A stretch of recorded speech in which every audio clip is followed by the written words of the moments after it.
لله وكفى والصلاة والسلام على سيدنا ونبينا ومولانا محمد المصطفى أما بعد قال النبي صلى الله عليه وسلم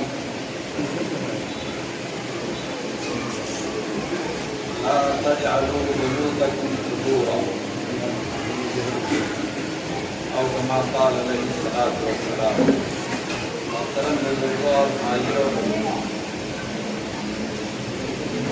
بڑی خوشی اور مسرت کا موقع ہے کہ آج نئے مکان کی تعمیر کی خوشی میں یہ مجلس منعقد کی گئی ہے اور ہم سب لوگ دعا کے لیے یہاں پر موجود ہیں۔ یہ دعوت جو نئے مکان بننے پر کی جاتی ہے، اس کو اسلامی اصطلاح میں وکیرہ بولتے ہیں۔ وکیرہ جیسے کہ شادی کی دعوت کو ولیمہ بولتے ہیں، شادی کے بعد جو دعوت کی جاتی ہے اس کو ولیمہ بولتے ہیں، اور نئے مکان بننے کے بعد جو دعوت کی جاتی ہے اس کو وکیرہ بولتے ہیں۔ آج یہ وکیرہ کا موقع ہے۔ ولیمہ کی دعوت یہ سنت ہے اور اس کا انکار کرنا یا اس کا قبول کرنے سے گریز کرنا صحیح نہیں۔ ولیمہ کی دعوت مشمول ہے اور اس دعوت کو قبول کرنا ضروری ہے، اور اس سنت کو چھوڑ دینا گناہ اگر کوئی عذر نہیں ہے تو۔ لیکن ولیمہ کے علاوہ جتنی بھی دعوتیں ہیں، مثلا ختنے کے موقع پر دعوت دی جاتی ہے، یا کسی سفر سے واپسی کے موقع پر دعوت دی جاتی ہے، یا ہے کہ کسی نئے مکان کے بننے پر دعوت دی جاتی ہے، یہ دعوتیں مستحب ہیں۔ مستحب کا مطلب یہ ہے کہ ان کو آپ قبول بھی کر سکتے ہیں اور رد بھی کر سکتے ہیں۔ نہ جائے تو بھی گناہ نہیں ہے، جائے تو اچھی بات ہے۔ لیکن ولیمے کی دعوت اگر آپ کو دی جاتی ہے، ولیمے کی دعوت کو قبول کرنا ضروری ہے۔ اگر آپ بغیر عذر کے اس کو انکار کرتے ہیں تو گناہ ہوگا۔ اب ولیمے کی دعوت کتنے لوگ کرتے ہیں اپنے علاقے میں، وہ آپ سب جانتے ہیں۔ شادی کی دعوت جو ہوتی ہے ولیمے کی دعوت نہیں ہوتی۔ ولیمے کی دعوت لڑکے والوں کی طرف سے ہوتی ہے اور رخصتی کے بعد ہوتی ہے، اس کو ولیمے کی دعوت کہتے ہیں۔ اور جو نکاح سے پہلے اور شادی سے پہلے باراتیوں کو کھلا کر کے لے جاتے ہیں، جو پہلے دعوت کی جاتی ہے، وہ ولیمہ نہیں۔ ولیمے کی دعوت سنت ہے، اس کا انکار کرنا صحیح نہیں ہے، لیکن اس کے علاوہ جتنی بھی دعوتیں ہیں وہ مستحب ہیں، اور کتابوں میں اس دعوت کا بھی تذکرہ ہے۔ نئے مکان بننے پر دعوت کرنا، نیا مکان بننے پر لوگوں کو بلانا، اس کو وکیرہ بولتے ہیں، اس کو قبول کرنا مستحب ہے۔ اللہ تعالیٰ ثواب دے گا انشاءاللہ۔ دوستو، اللہ کے نبی صلی اللہ علیہ وسلم کا معمول یہ تھا جب کسی نئی آبادی میں جاتے تھے یا کسی نئے شہر میں، کسی نئے مکان میں، نئے مقام پر جاتے تھے تو آپ فرماتے تھے، آپ یہ دعا پڑھتے تھے، رب انزلنی منزلا مبارکا وانت خیر المنزلین۔ یہ دعا مانگتے تھے، رب انزلنی منزلا مبارکا وانت خیر المنزلین۔ اے اللہ، ہم ایک ایسی جگہ پر گزرے ہیں اور آئے ہیں جو برکت والا ہے، اللہ اس کو برکت والا بنا دیجیے اور اس کو ہماری طرف سے قبول فرما لیجیے۔ یہ دعا مانگنی چاہیے نئے مکان میں آنے والے لوگوں کو۔ بعض حضرات نے لکھا ہے کہ قرآن کریم میں جو یہ آیت ہے وہ پڑھنا چاہیے، رب ادخلنی مدخل صدق واخرجنی مخرج صدق واجعلنی من لدنک سلطانا نصیرا۔ اے اللہ، ہمیں اس جگہ پر سچائی کے ساتھ داخل ہونے کی توفیق عطا فرمائیے، اور اس جگہ کو ایسی جگہ بنائیے جہاں پر صدق اور راستی کا گزر ہو، اور ایسی جگہ بنائیے جہاں سے داخل ہونے میں بھی صدق اور راستی سچائی ہو اور نکلنے میں بھی سچائی ہو، اور اللہ اپنی جانب سے ہمیں طاقت اور قوت عطا فرمائیے تاکہ ہم یہاں پر رہنے کی صلاحیت اپنے اندر پیدا کر سکیں۔